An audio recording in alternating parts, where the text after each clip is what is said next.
साडे शहर की लगभग 10 कनाल तो उत्ते जगह जिहड़ी आ वो मैं कहूँगा बर्बाद की गई सी।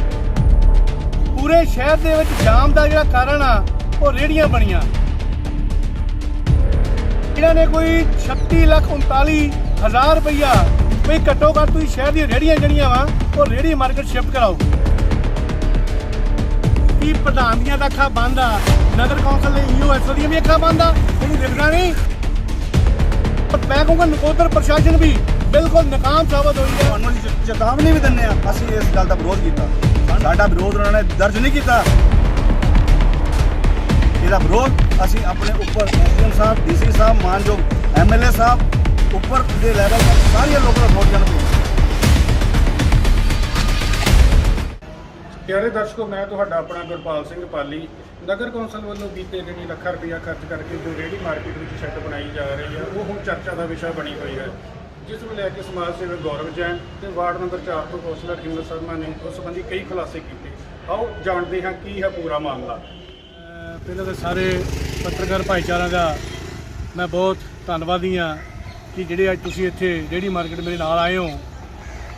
ਮੈਂ ਤੁਹਾਨੂੰ एक समाज सेवक होने के नाते और मेरी धर्मपत्नी श्रीमती एकता जैन ने काउंसलर होने के नाते, मेरे बड़े भाजी हेमंत शर्मा जी वार्ड नंबर 4 तो काउंसलर होने के नाते शहर निवासियों के ध्यान दे विच एक बहुत ही महत्वपूर्ण मुद्दा लैके आ रहा वां।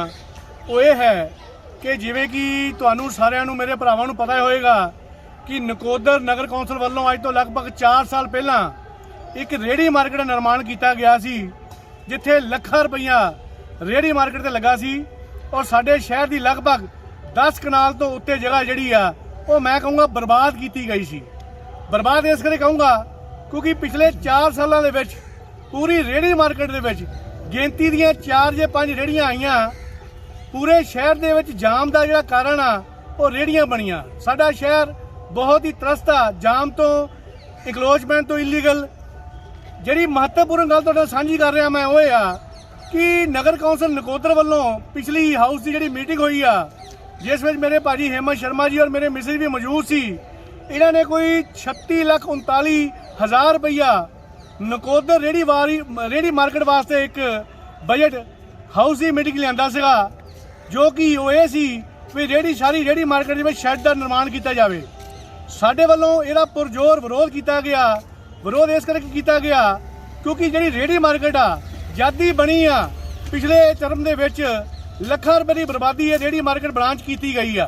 बर्बादी मैं इस करके कह रहा क्योंकि शहर नूं इस गल की राहत नहीं मिली भी शहर दी जिन्नियां रेहड़ियां उस एरिया च लगियां, खास करके जी स्ट्रीट वेंडर पॉलिसी रिकमेंड रेहड़ियां वा जी सरकार तो नोटिफाई रेहड़ी आ, असी उही नाकाम रहे हैं पिछले 4 साल च रेहड़ी मार्केट लियाण वास्ते। स्ट्रीट वेंडर पॉलिसी के जिहड़े तुहानूं मैं दस्सिया भी सारी रेहड़ियां जिहड़ा डाटा वा वो साडे नगर कौंसल नाल मौजूद आ, लेकिन फिर भी नगर कौंसल वालों एक कोई उपराला नहीं किया गया भी रेहड़ी मार्केट के रेहड़ियां शिफ्ट की जान।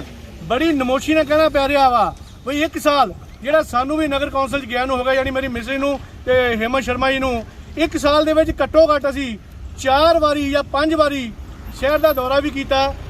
शहर के प्रधान नूं नाल लैके, नगर कौंसल के EO नूं नाल लैके, होर स्टाफ नूं नाल लैके असीं बड़ी कोशिश की भी घट्टो घट्ट तुसीं शहर दी रेहड़ियां जिहड़ियां वा और रेहड़ी मार्केट शिफ्ट कराओ। लेकिन नगर कौंसल नकोदर और मैं कहूँगा नकोदर प्रशासन भी बिल्कुल नाकाम साबित हुई है भी रेहड़ियां इत्थे रेहड़ी मार्केट शिफ्ट करने वास्ते। हुण की आ असीं इस गल का विरोध किया कि तुसीं जिद्दां कि रेहड़ी मार्केट शिफ्ट करन नूं असीं कहता, सारे काउंसल नूं भी कहता, पर पिछले 4 साल जिथे रेहड़ियां नाम मत शिफ्ट होईयां असीं ये सवाल किया भी घट्टो घट्ट तुसीं जिहड़ियां डॉक्टर BR अंबेडकर चौंक तो लैके अपने कमेटी घर चौंक तक जिन्नियां भी रेहड़ियां वा वो इत्थे पहले शिफ्ट कराओ, फिर तुसीं 40 लाख की जगह चाहे 2 करोड़ रुपया लाओ रेहड़ी मार्केट के सानू कोई इतराज नहीं होएगा। यानी कि पिछली टर्म के पिछली जी नगर कौंसल सी पिछले प्रधान की रहनुमाई थले काम होया सी वो भी बेकार साबित गया। ਲੱਖਾਂ रुपया शहर का जोड़ा बिल्कुल बेकार साबित होया। यही मैं बेनती इस बारी की भी घट्टो घट्ट तुसीं पहले रेहड़ियां जिन्नियां भी शहर च हैगियां घट्टो घट्ट 20% जी रेहड़ी आ इत्थे शिफ्ट होवे। सारी जगह तुसीं देखो खाली पई आ, जिहड़ियां 5-7 रेहड़ियां अगे लगियां उही लगियां होईयां। शहर नूं कोई भी रेवन्यू इस रेहड़ी मार्केट नहीं आ रहा। ਜਿਹੜੇ ਅਸੀਂ ਇੱਥੇ ਸ਼ਹਿਰ ਸਹੂਲਤ ਜਿਹੜੀ ਦਿੱਤੀ ਆ, ਵਾਸ਼ਰੂਮ ਇੱਥੇ ਆ, ਲਾਈਟ ਦਾ ਪ੍ਰਬੰਧ ਇੱਥੇ ਆ, ਪਾਣੀ ਇੱਥੇ ਆ, ਰੋਡ ਦਿੱਤੀਆਂ ਸੀ ਉਹ ਵੀ ਟੁੱਟ ਗਈਆਂ। यानी कि असी पैसे की बर्बादी जी हुण भी नगर कौंसल ने 37 लाख की करने की कोशिश कर रहे हैं ਉਹ ਅਸੀਂ ਰੋਕੀ ਆ। ਆਪਣਾ ਵਿਰੋਧ ਅਸੀਂ ਮਾਨਯੋਗ chief secretary Punjab, DC Jalandhar, SDM Nakodar ਨੂੰ ਵੀ ਦਰਜ ਕਰਾਇਆ। ਇਹ ਜੈਨ ਸਾਹਿਬ ਜਿਹੜੇ 37 ਲੱਖ ਦਾ ਇੱਥੇ ਬਣਨਾ ਕੀ ਹੈ ਜੀ? ਦੇਖੋ ਜੀ, ਇਹ 'ਚ ਕੁਛ ਨਹੀਂ ਲਿਖ ਕੇ ਭੇਜਿਆ, ਸਿਰਫ ਸ਼ੈੱਡ ਬਣਾਉਣ ਦਾ ਲਿਖ ਕੇ ਭੇਜਿਆ। ਕੀ ਤੁਸੀਂ ਇਹ ਸਮਝ ਸਕਦੇ ਹੋ ਸ਼ੈੱਡ ਬਣਾਉਣਾ ਰੇਹੜੀ ਮਾਰਕੀਟ ਸ਼ਿਫਟ ਹੋ ਜਾਊਗੀ? ਜਦ ਪਹਿਲਾਂ ਅਸੀਂ ਲੱਖਾਂ ਰੁਪਈਆ 10 ਨਾਲ ਜਗ੍ਹਾ ਅਸੀਂ ਆਪਣੇ ਸ਼ਹਿਰ ਦੀ ਕਰੀਮ ਲੋਕੇਸ਼ਨ ਦੀ ਬਰਬਾਦ ਕੀਤੀ ਆ, ਉੱਥੇ ਨਾਕਾਮ ਸਾਬਤ ਹੋਈ। ਪਿਛਲੀ ਟਰਮ ਵਿੱਚ ਜਿਹੜੀ ਆਪਣਾ ਸਾਡੀ ਕਾਉਂਸਲਰਸ਼ਿਪ ਸੀਗੀ, ਇਸ ਵਾਰੀ ਸਾਨੂੰ 1.25 ਸਾਲ ਹੋ ਗਿਆ ਇਹ ਜ਼ੋਰ ਲੈਂਦਿਆਂ ਨੂੰ ਵੀ ਘੱਟੋ ਘੱਟ ਸ਼ਹਿਰ ਦੀਆਂ 25% ਰੇਹੜੀਆਂ ਜਿਹੜੀਆਂ ਉਹ ਰੇਹੜੀ ਮਾਰਕੀਟ ਸ਼ਿਫਟ ਕਰੋ, ਫਿਰ ਤੁਸੀਂ ਪੈਸੇ ਲਾ ਲਓ। ਲੇਕਿਨ ਨਾਕਾਮ ਸਾਬਤ ਹੋਈ ਨਗਰ ਕੌਂਸਲ ਨਕੋਦਰ ਦਾ ਪ੍ਰਧਾਨ ਵੀ ਔਰ ਨਗਰ ਕੌਂਸਲ ਨਕੋਦਰ ਦਾ ਈਓ ਵੀ। ਵੀ ਲੱਖਾਂ ਰੁਪਈਆ ਪਹਿਲੋਂ ਲੱਗ ਗਿਆ ਜੀ, 37 ਕਿ 40 ਲੱਖ ਤੁਸੀਂ ਹੁਣ ਕਹਿੰਦੇ ਆ, ਕੀ ਆਸ਼ਵਾਸਨ ਹੈਗਾ ਕਿ ਦਿੱਤਾ ਉਹਨਾਂ ਨੇ ਵੀ ਅਸੀਂ ਆ ਜਾਾਂਗੇ ਰੇਹੜੀਆਂ ਵਾਲੇ? ਮੇਰੇ ਪੱਤਰਕਾਰ ਭਾਈ ਸਾਹਿਬ, ਮੈਂ ਪਹਿਲਾਂ ਤੁਹਾਨੂੰ ਇਹ ਬੇਨਤੀ ਕਰਨੀ ਚਾਹੁੰਦਾ ਬਈ ਇਹ 40 ਲੱਖ ਦੀ ਕੋਈ ਸ਼ੋਰਟੀ ਨਹੀਂ ਆ ਬਈ ਅਸੀਂ 40 ਲੱਖ ਲਾ ਕੇ ਵੀ ਇੱਥੇ ਰੇਹੜੀ ਸ਼ਿਫਟ ਕਰਾਵਾਂਗੇ। ਪਿਛਲੀ ਟਰਮ ਦੇ ਵਿੱਚ ਘੱਟੋ ਘੱਟ 4 ਵਾਰੀ ਕਮੇਟੀ ਬਣੀ, ਐਸਓ ਦੇ ਅਧੀਨ, ਈਓ ਦੇ ਅਧੀਨ, ਐਮਈ ਦੇ ਅਧੀਨ, ਉਹ ਸਟਾਫ ਦੇ ਮੈਂਬਰ ਵੀ ਨਿਯੁਕਤ ਕੀਤੇ ਗਏ ਬਈ 2 ਦਿਨ ਦੇ ਵਿੱਚ ਵੀ ਜਿਹੜੀਆਂ ਨਗਰ ਕੌਂਸਲ ਸਾਰੀ ਇੱਥੇ ਸ਼ਿਫਟ ਕਰਾਊਗਾ। ਪਰ 2 ਦਿਨ ਨਹੀਂ, ਉਹ 2 ਸਾਲ ਨਹੀਂ, ਉਹ 3 ਸਾਲ ਨਹੀਂ, ਉਹ 4 ਸਾਲ ਲੱਗ ਗਏ ਨਾ ਮਾਤਰ ਰੇਹੜੀ ਸ਼ਿਫਟ ਹੋਈ। 40 ਲੱਖ ਰੁਪਏ ਲਾਣਾ ਮੇਰੇ ਹਿਸਾਬ ਨਾਲ ਬਰਬਾਦੀ ਆ। ਜਦ ਤੱਕ ਇੱਥੇ ਸ਼ਹਿਰ ਦੀਆਂ ਘੱਟੋ ਘੱਟ 25% ਜਿਹੜੀਆਂ ਡਾਕਟਰ ਬੀ ਆਰ ਅੰਬੇਦਕਰ ਚੌਂਕ ਤੋਂ ਲੈ ਕੇ ਨਗਰ ਕੌਂਸਲ ਦੀ ਜਿਹੜੀ ਬਿਲਡਿੰਗ ਆ ਉੱਥੇ ਤੱਕ ਜਿੰਨੀਆਂ ਰੇਹੜੀਆਂ ਲੱਗੀਆਂ ਸਾਰੀਆਂ ਇੱਥੇ ਸ਼ਿਫਟ ਹੋਣ, ਤਾਂ ਹੀ ਅਸੀਂ ਕਹਾਂਗੇ ਸਾਡਾ ਸ਼ਹਿਰ ਨੇ, ਸਾਡੀ ਨਗਰ ਕੌਂਸਲ ਨੇ ਕੁਝ ਉਪਰਾਲਾ ਕੀਤਾ ਸ਼ਹਿਰ ਵਾਸਤੇ। ਇਹ ਮਾਨਯੋਗ ਸੁਪਰੀਮ ਕੋਰਟ ਦੀਆਂ ਹਦਾਇਤਾਂ ਸੀਗੀਆਂ ਵੀ ਜਿਹੜੀ ਇੱਥੇ ਸਟਰੀਟ ਵੈਂਡਿੰਗ ਜਿਹੜੀ ਹੈਗੀ ਹੈ ਪਾਲਿਸੀ ਦੇ ਅਧੀਨ ਬਣੀ ਸੀ, ਕੀ ਤੁਹਾਡੀ ਨਗਰ ਕੌਂਸਲ ਇੰਨੀ ਲਾਚਾਰ ਹੈ ਕਿ ਸੁਪਰੀਮ ਕੋਰਟ ਦੀ, ਮਾਨਯੋਗ ਸੁਪਰੀਮ ਕੋਰਟ ਦੀਆਂ ਹਦਾਇਤਾਂ ਜਿਹੜੀ ਉਹਨਾਂ ਦੀ ਹੈਗੀ ਉਹਦੀ ਵੀ ਨਹੀਂ ਪਾਲਣਾ ਕਰ ਸਕੀ ਜੀ? ਮੈਂ ਕਹਾਂ ਜੀ ਲਾਚਾਰ ਨਹੀਂ, ਮਹਾ ਲਾਚਾਰ ਕਹੂੰਗਾ। ਕੋਰਟ ਦੀ ਹਦਾਇਤਾਂ ਜੋ ਹੈ ਹੀ ਹੈ, ਹੁਣ ਦੀ ਸਰਕਾਰ ਨੇ ਵੀ ਆਉਂਦੇ ਨਹੀਂ ਹਦਾਇਤਾਂ ਦਿੱਤੀਆਂ ਵੀ ਜਿੰਨੀਆਂ ਸੜਕ ਦੇ ਕਿਨਾਰੇ ਜਿਹੜੀ ਸੜਕ ਨੂੰ ਇੰਟਰਪਟ ਕਰ ਰਹੀਆਂ, ਰੋਡ ਨੂੰ ਇੰਟਰਪਟ ਕਰ ਰਹੀਆਂ, ਜਨਤਾ ਨੂੰ ਪਰੇਸ਼ਾਨੀ ਦਾ ਕਾਰਨ ਬਣ ਰਹੀਆਂ। ਮੈਂ ਇਹ ਨਹੀਂ ਕਹਿੰਦਾ, ਮੈਂ ਜਿਹੜੇ ਰੇਹੜੀ ਵਾਲੇ ਸਾਡੇ ਭਾਈ ਆ, ਅਸੀਂ ਇਹ ਨਹੀਂ ਕਹਿ ਰਹੇ ਵੀ ਉਹਨਾਂ ਨੂੰ ਉਠਾਓ, ਅਸੀਂ ਕਹਿ ਰਹੇ ਜਦ ਉਹਨਾਂ ਨੂੰ ਪ੍ਰੋਪਰ ਜਗ੍ਹਾ ਅਸੀਂ ਬਣਾ ਕੇ ਦਿੱਤੀ ਆ, ਨਗਰ ਕੌਂਸਲ ਕਿਉਂ ਨਾਕਾਮ ਆ ਉੱਥੇ ਰੇਹੜੀਆਂ ਸ਼ਿਫਟ ਕਰਨ ਵਾਸਤੇ? ਸਾਡਾ ਮੇਨ ਮੁੱਦਾ ਇਹ ਆ, ਅਸੀਂ ਕਿਸੇ ਦੇ ਖਿਲਾਫ ਨਹੀਂ, ਅਸੀਂ ਹੱਕ 'ਚ ਆ, ਅਸੀਂ ਸੁਵਿਧਾ ਦੇਵਾਂਗੇ, ਸਭ ਕੁਝ ਕਰਾਂਗੇ, ਪਰ ਇਹ ਕੀ ਗਰੰਟੀ ਆ ਵੀ 40 ਲੱਖ ਲਾ ਕੇ ਵੀ ਨਗਰ ਕੌਂਸਲ ਦੀ ਰੇਹੜੀਆਂ ਸ਼ਿਫਟ ਕਰਾਊਗੀ? ਕਿਉਂਕਿ ਅਸੀਂ ਪਿਛਲੇ 4 ਸਾਲ ਵੀ ਇਸ ਗੱਲ ਦਾ ਵਿਰੋਧ ਕੀਤਾ ਵੀ ਰੇਹੜੀਆਂ ਸ਼ਿਫਟ ਨਹੀਂ ਹੋਈਆਂ। ਅਸੀਂ ਹੁਣ ਆਪਣੀ ਤਰ੍ਹਾਂ ਵੀ ਇਸ ਗੱਲ ਦਾ ਵਿਰੋਧ ਕਰ ਰਹੇ ਹਾਂ ਵੀ ਪਹਿਲਾਂ ਇੱਥੇ ਰੇਹੜੀਆਂ ਸ਼ਿਫਟ ਕਰਾਓ, ਫਿਰ ਤੁਸੀਂ ਪੈਸੇ ਲਾਓ ਜਿੰਨੇ ਲਾ ਸਕਦੇ। ਹਿੰਮਤ ਭਾਜੀ, ਤੁਸੀਂ ਵਾਰਡ ਨੰਬਰ 4 ਤੋਂ ਕੌਂਸਲਰ ਹੋ, ਤੁਸੀਂ ਇਸ ਸੰਬੰਧੀ ਕੀ ਕਹਿਣਾ ਚਾਹੁੰਦੇ ਹੋ ਜੀ? ਸਭ ਤੋਂ ਪਹਿਲਾਂ ਤਾਂ ਮੈਂ ਸਾਰੇ ਪੱਤਰਕਾਰ ਭਾਈਚਾਰੇ ਦਾ ਸਵਾਗਤ ਕਰਦਾ ਜੀ, ਧੰਨਵਾਦ ਕਰਦਾ ਵਾਂ। ਤੁਸੀਂ ਸਾਡਾ ਸਾਥ ਦਿੰਦੇ ਹੋ ਜਿਹੜੇ ਸਾਡੇ ਸ਼ਹਿਰ ਦੇ ਭਗਦੇ ਹੋਏ ਮੁੱਦੇ। ਅੱਜ ਅਸੀਂ ਲੈ ਕੇ ਆਏ ਹਾਂ ਰੇਹੜੀ ਮਾਰਕੀਟ। ਜਿਸ ਤਰ੍ਹਾਂ ਕਿ ਤੁਹਾਨੂੰ ਮੇਰੇ ਛੋਟੇ ਵੀਰ ਗੌਰਵ ਜੈਨ ਜੀ ਸਮਾਜ ਸੇਵਕ ਨੇ ਦੱਸਿਆ ਹੈ, ਉਹਨਾਂ ਦੇ ਨਾਲ ਮੈਂ ਐਡੀਸ਼ਨ ਕਰਨਾ ਚਾਹਾਂਗਾ ਕਿ 23/5 ਨੂੰ ਜਿਹੜੀ ਸਾਡੀ ਇੱਕ ਜਨਰਲ ਬੋਡੀ ਮੀਟਿੰਗ ਦਾ ਆਯੋਜਨ ਕੀਤਾ ਗਿਆ, ਉਹਦੇ ਵਿੱਚ ਏਜੰਡਾ ਨੰਬਰ 23/27 ਦੇ ਵਿੱਚ ਕੰਸਟਰਕਸ਼ਨ ਆਫ ਸ਼ੈੱਡ ਐਟ ਰੇਹੜੀ ਮਾਰਕੀਟ MC ਨਕੋਦਰ, ਜਿਹੜਾ ਕਿ 36,39,000 ਦਾ ਇਹ ਬਜਟ ਪੇਸ਼ ਕੀਤਾ। ਜਦੋਂ ਇਹ ਬਜਟ ਪੇਸ਼ ਕੀਤਾ ਗਿਆ, ਜਦੋਂ ਇਹਦੇ ਬਾਰੇ ਗੱਲ ਕੀਤੀ ਗਈ, ਅਸੀਂ ਆਪਣੇ ਈਓ ਸਾਹਿਬ ਨੂੰ, ਪ੍ਰਧਾਨ ਜੀ ਨੂੰ ਇਹ ਗੱਲ ਕੁਐਸਚਨ ਕੀਤਾ ਕਿ ਜਿਹੜਾ ਸਾਨੂੰ ਤੁਸੀਂ ਇਹ ਪਾਸ ਕਰਾਉਣ ਵਾਸਤੇ ਲੈ ਕੇ ਆਏ ਆ, ਇਹਦੇ ਤਖਮੀਨਾ ਦਿਓ, ਇਹਦੇ ਵਾਸਤੇ ਦੱਸੋ ਤੁਸੀਂ ਉਹਦੇ ਵਿੱਚ 40 ਲੱਖ ਦੇ ਵਿੱਚ ਅਸੀਂ ਕੀ ਕਰਨਾ ਚਾਹਾਂਗੇ। ਲੇਕਿਨ ਬੜੇ ਅਫਸੋਸ ਦੀ ਗੱਲ ਆ, ਨਾ ਤਾਂ ਸਾਨੂੰ ਇਹਦਾ ਜਵਾਬ ਪ੍ਰੋਪਰ ਸਾਡੇ ਪ੍ਰਧਾਨ ਜੀ ਦੇ ਸਕੇ ਤੇ ਨਾ ਹੀ ਸਾਨੂੰ ਮਾਨਯੋਗ ਈਓ ਸਾਹਿਬ ਦੇ ਸਕੇ। ਦੇਖੋ ਗੱਲ ਇਹ ਆ, ਬਾਕੀ ਜ਼ਿਆਦਾਤਰ ਤਾਂ ਤੁਹਾਨੂੰ ਸਮਾਜ ਸੇਵਕ ਸਾਡੇ ਗੌਰਵ ਜੈਨ ਜੀ ਨੇ ਡਿਟੇਲ ਦੇ ਵਿੱਚ ਗੱਲ ਦੱਸ ਦਿੱਤੀ ਆ, ਲੇਕਿਨ ਮੈਂ ਇੱਕ ਗੱਲ ਜ਼ਰੂਰ ਕਹਿਣੀ ਚਾਹਾਂਗਾ ਕਿ ਸਾਡੀ ਇਹ ਸ਼ਹਿਰ ਦੀ ਪ੍ਰਾਈਮ ਲੋਕੇਸ਼ਨ ਦੇ ਵਿੱਚ 200 ਮਰਲੇ ਤੋਂ ਜ਼ਿਆਦਾ ਜਗ੍ਹਾ ਵਾ ਤੇ ਜਿਹਦੀ ਕੋਸਟ ਘੱਟੋ ਘੱਟ 25 ਕਰੋੜ ਰੁਪਏ ਆ। ਅਸੀਂ 25 ਕਰੋੜ ਰੁਪਏ ਦੀ ਜਗ੍ਹਾ ਦਾਅ ਤੇ ਲਾ ਰਹੇ ਆ, ਉਹਦੇ ਨਾਲ 20 ਤੋਂ 30 ਲੱਖ ਰੁਪਈਆ ਪਿਛਲੀ ਟਨਿਓਰ ਦੇ ਵਿੱਚ ਲੱਗਾ ਤੇ ਹੁਣ 40 ਲੱਖ ਰੁਪਈਆ ਅਸੀਂ ਹੋਰ ਲਾ ਰਹੇ ਹਾਂ। 15 ਕਰੋੜ ਦੀ ਵੈਲਿਊ ਦੀ ਜਗ੍ਹਾ 30 ਲੱਖ ਪਿਛਲੇ ਸਾਲ 'ਚ ਲੱਗਾ ਤੇ ਰੇਹੜੀਆਂ ਖੜੀਆਂ 4 ਤੋਂ 5। ਅਫਸੋਸ ਕਿਹਦੇ ਵਾਸਤੇ ਆ? ਸਾਡੇ ਵਾਸਤੇ। ਪਿਛਲੀ ਟਨਿਓਰ ਦੀ ਟੀਮ ਵਾਸਤੇ ਅਫਸੋਸ ਵਾਲੀ ਗੱਲ ਆ, ਤੇ ਜਿਹੜੇ ਸਾਡੇ ਹੁਣ ਦੀ ਟਨਿਓਰ ਆ ਉਹਦੇ ਵਾਸਤੇ ਅਫਸੋਸ ਦੀ ਗੱਲ ਆ। ਮੈਂ ਤੁਹਾਨੂੰ ਤੁਹਾਡੇ ਰਾਹੀਂ ਇੱਕ ਗੱਲ ਜ਼ਰੂਰ ਕਹਿਣਾ ਚਾਹਾਂਗਾ, ਪ੍ਰਧਾਨ ਜੀ, ਕਿਸੇ ਵੀ ਗੱਲ ਦੇ ਲਕੀਰ ਦੇ ਫਕੀਰ ਨਾ ਬਣੋ। ਸਾਨੂੰ ਲੋਕ ਕੁਐਸਚਨ ਕਰਦੇ ਸੀ ਪਿਛਲੇ ਟਨਿਓਰ ਦੇ ਵਿੱਚ ਕਿ ਕਰੋੜਾਂ ਰੁਪਏ ਨਕੋਦਰ ਦੇ ਵਿੱਚ ਆਏ ਆ ਤੇ ਕਿੱਥੇ ਲੱਗੇ ਆ। ਅੱਜ ਅਸੀਂ ਨਕੋਦਰ ਦੀ ਜਨਤਾ ਦੇ ਗੁਨਾਹਗਾਰ ਨਹੀਂ ਬਣਨਾ ਚਾਹੁੰਦੇ, ਇਸ ਕਰਕੇ ਅਸੀਂ ਨਕੋਦਰ ਦੀ ਜਨਤਾ ਸਾਹਮਣੇ ਉਹ ਮੁੱਦੇ ਲੈ ਕੇ ਆ ਰਹੇ ਆ ਜਿਨ੍ਹਾਂ ਦੇ ਵਿੱਚ ਪੈਸਿਆਂ ਦੀ ਵੇਸਟੇਜ ਆ। ਕਰੋੜਾਂ ਰੁਪਏ ਆ ਵੀ ਰਹੇ ਆ, ਕਰੋੜਾਂ ਰੁਪਏ ਲੱਗ ਵੀ ਰਹੇ ਆ, ਪਰ ਸਾਨੂੰ ਤਾਂ ਪਤਾ ਨਹੀਂ ਲੱਗਦਾ ਵੀ 36 ਲੱਖ 37 ਲੱਖ ਰੁਪਈਆ ਇੱਥੇ ਲਾਣਾ ਹੈ ਕਿ ਅਸੀਂ ਉਸ ਪੈਸੇ ਨੂੰ ਵੀ ਮਿੱਟੀ ਕਰਨਾ ਹੈ। ਜੇ ਅਸੀਂ ਜਿਹੜੇ ਵੀ ਕੰਮ ਹੋਏ ਆ ਪ੍ਰਧਾਨਾਂ ਨੇ, ਜਿਹੜੇ ਵੀ ਪ੍ਰਧਾਨ ਟਾਈਮ ਸਿਰ ਆਏ ਆ, ਉਹਨਾਂ ਨੇ ਆਪਣੇ ਆਪਣੇ ਟਾਈਮ ਤੇ ਬਹੁਤ ਵਧੀਆ ਕੰਮ ਕੀਤਾ, ਲੇਕਿਨ ਪ੍ਰਧਾਨ ਜੀ ਤੁਸੀਂ ਇੱਕ ਇਹੋ ਜਿਹਾ ਕੰਮ ਕਰੋ, ਤੁਹਾਨੂੰ ਅਸੀਂ ਚੇਤਾਵਨੀ ਵੀ ਦਿੰਦੇ ਆ, ਤੁਹਾਨੂੰ ਅਸੀਂ ਹਿਲਾਉਂਦੇ ਵੀ ਆ, ਅਸੀਂ ਸ਼ਹਿਰ ਦੇ ਮੁੱਦਿਆਂ ਨੂੰ ਲੈ ਕੇ, ਕਿਉਂਕਿ ਸਾਡਾ ਸ਼ਹਿਰ ਨਾਲ ਪਿਆਰ ਆ।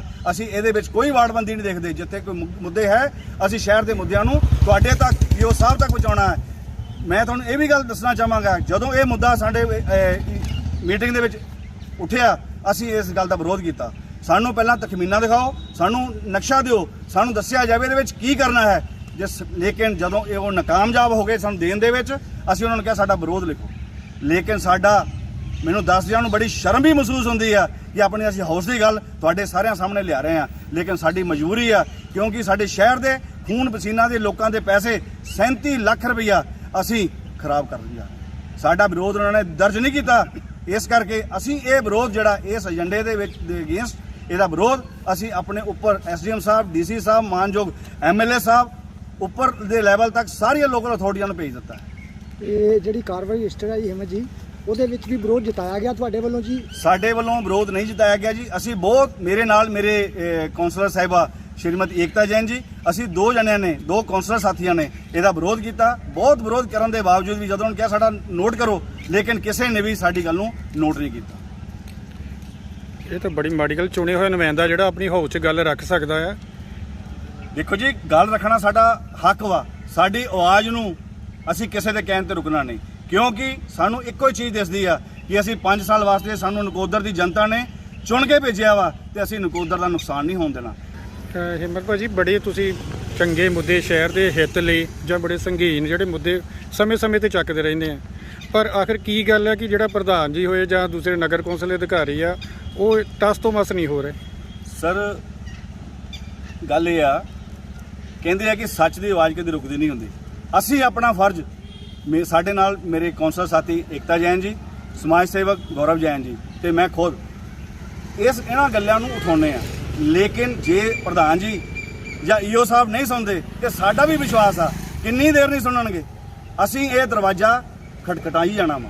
ਇਹ ਨਹੀਂ ਸੁਣਨਗੇ, ਇਹਨਾਂ ਦੇ ਉੱਪਰ ਹਾਇਰ ਅਥਾਰਟੀਆਂ, ਉਹ ਨਹੀਂ ਸੁਣਨਗੇ, ਉਹਨਾਂ ਦੇ ਉੱਪਰ ਹਾਇਰ ਅਥਾਰਟੀਆਂ, ਲੇਕਿਨ ਅਸੀਂ ਨਕੋਦਰ ਦੀ ਆਵਾਜ਼ ਉੱਪਰ ਤੱਕ ਪਹੁੰਚਾਵਾਂਗੇ ਜੀ। ਮੇਰਾ ਸਵਾਲ ਇਹ ਸੀ, ਕੀ ਆਖਿਰ ਪ੍ਰਧਾਨ ਜੀ ਤੇ ਕੋਈ ਪ੍ਰੈਸ਼ਰ ਆ ਜਾਂ ਕੀ ਉਹ ਕਰਨਾ ਨਹੀਂ ਚਾਹੁੰਦੇ? ਆਖਿਰ ਕਾਰਨ ਕੀ ਆ ਜੀ ਵਿੱਚੋਂ? ਦੇਖੋ ਜੀ, ਇਹ ਪ੍ਰਧਾਨ ਜੀ ਦੀ ਅੰਤਰਾਤਮਾ ਜਾਣਦੀ ਹੈ ਕਿ ਉਹ ਸ਼ਹਿਰ ਨਾਲ ਉਹਨਾਂ ਦਾ ਪਿਆਰ ਹੈ, ਸ਼ਹਿਰ ਦੀ ਜਨਤਾ ਨਾਲ ਪਿਆਰ ਹੈ, ਕਿਉਂਕਿ ਜਨਤਾ ਲੋਕੀ ਬਾਰ-ਬਾਰ ਨਹੀਂ ਮੌਕੇ ਦਿੰਦੇ। ਇਹਦਾ ਉਦਾਹਰਨ ਜੀ ਇੱਕ ਮੈਂ ਤੁਹਾਨੂੰ ਛੋਟਾ ਦੇ ਦਿੰਦਾ ਜੀ। ਇੱਕ ਤੁਹਾਨੂੰ ਸ਼ਾਇਦ ਧਿਆਨ ਹੋਵੇਗਾ, ਸਬਜ਼ੀ ਮੰਡੀ ਪਿਛਲੇ 1 ਸਾਲ ਤੋਂ ਇੱਕ ਪੁਲੀ ਟੁੱਟੀ ਸੀ। ਕਿੰਨਾ ਬੁਰਾ ਹਾਲ ਉੱਥੇ, ਅੱਜ ਵੀ ਤੁਸੀਂ ਜਾ ਕੇ ਦੇਖੋ ਕਿੰਨਾ ਬੁਰਾ ਹਾਲ ਆ।